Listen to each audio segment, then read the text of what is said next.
नमस्कार, मैं अभिराज और आप देख रहे हैं वीके न्यूज। मध्य प्रदेश में कोरोना का कहर जारी है।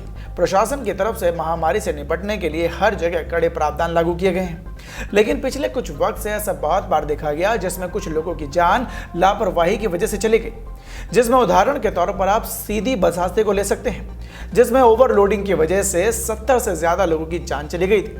तो वहीं इसके बाद और भी ऐसे कई मामले सामने आए जिसमें अब तक सैकड़ों लोगों की जान केवल एक लापरवाही की वजह से गई है। हालांकि शुरुआत से ही सूबे के मुख्यमंत्री शिवराज सिंह चौहान ने सूबे के आला अधिकारियों को चेतावनी देते हुए हर बार ये कहा है कि किसी ने भी अगर अपने काम में लापरवाही बरती तो उल्टा टांग दिया जाएगा, यानी कि उसके खिलाफ सख्त से सख्त कार्रवाई होगी। लेकिन इस बार फिर एक लापरवाही हुई और इस बार ये लापरवाही एक ऐसे शख्स ने की है जिसका काम ही लोगों की जिंदगी बचाना है, जिसे भगवान के बाद धरती पर दूसरा भगवान कहा जाता है। जी हाँ, हम बात कर रहे हैं डॉक्टर्स की। इस बार एक मासूम की जान जाने के पीछे वजह है डॉक्टर्स की लापरवाही। आइए अब आपको बताते हैं कि पूरा मामला है क्या। दरअसल मध्य प्रदेश के रतलाम मेडिकल कॉलेज में जरा सी लापरवाही ने एक बुजुर्ग की जान ले ली। बता दें कि अस्पताल के आईसीयू में भर्ती बुजुर्ग को ऑक्सीजन का मास्क तो लगाया गया था, लेकिन इस मास्क में ऑक्सीजन सप्लाई करने वाली नली नहीं लगाई गई थी। ऑक्सीजन ना मिलने के चलते बुजुर्ग की मौत हो गई। पति की मौत के सदमे के चलते कुछ देर बाद वृद्ध महिला की भी मौत हो गई। इस बेहद दर्दनाक घटना के बाद उस अस्पताल के डॉक्टर्स पर सवाल उठने लगे हैं। रतलाम मेडिकल कॉलेज में शुक्रवार को ऑक्सीजन नली के ना लगाए जाने से वृद्ध राजकुमार दीक्षित की मृत्यु हो गई। उनके पास में भर्ती उनकी पत्नी भी गंभीर थी, लेकिन उन्होंने अपने पति को तड़पते हुए देखा और किसी तरह अपने पास रखे मोबाइल से कॉल कर दी और बेटी को सूचना दे दी। लेकिन कुछ मदद मिलती उसके पहले ही पति उनकी आंखों के सामने दम तोड़ते हुए उन्हें छोड़कर चले गए। इस सदमे में कुछ देर बाद पत्नी की भी मृत्यु हो गई। इसमें हैरानी की बात तो यह है कि राजकुमार दीक्षित के बिना नली के मास्क लगा होने का वीडियो भी बना गया, जो अब खूब वायरल हो रहा है। बताया जा रहा है कि रतलाम मेडिकल कॉलेज में किस तरह से कोरोना का मरीज का इलाज किया जा रहा है। इस वार्ड में सहायता के लिए कोई भी डॉक्टर, कोई भी नर्स मौजूद नहीं थे, बस कचरा फेंकने वाला एक व्यक्ति मौजूद था। पूरे वार्ड में किसी प्रकार की चिकित्सा सुविधा भी उपलब्ध नहीं थी।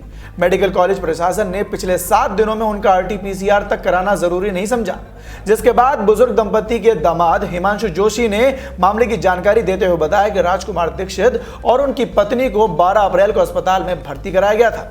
उस दौरान दोनों की तबीयत इतनी खराब नहीं थी, ऑक्सीजन लगाया गया था। 2 दिन पहले ही अस्पताल में भर्ती पत्नी की मां का फोन आया था।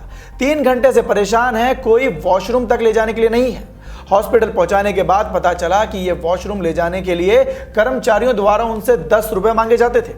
हिमांशु ने यह भी बताया कि पत्नी के पास उसकी मां का फोन आया था। पत्नी को बताया गया कि उसके पिता की तबीयत बहुत ज्यादा खराब हो गई है, वो तड़प रहे हैं।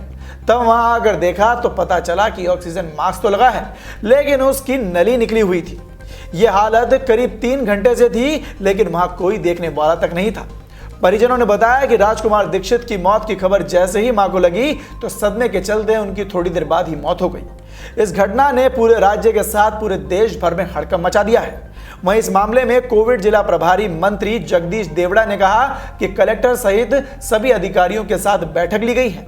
व्यवस्थाओं में कमी है, सरकार की ओर से, मुख्यमंत्री की ओर से कहीं कोई कमी नहीं है। व्यवस्थाओं के लिए पूरा बजट दिया जा रहा है। कुछ कमियां दिखी हैं जिनको दूर करने के निर्देश दिए गए हैं। तो देखा आपने, एक बार फिर से किसी मासूम की मौत के बाद अधिकारियों ने गलती का पिटारा एक दूसरे पर मढ़ना शुरू कर दिया।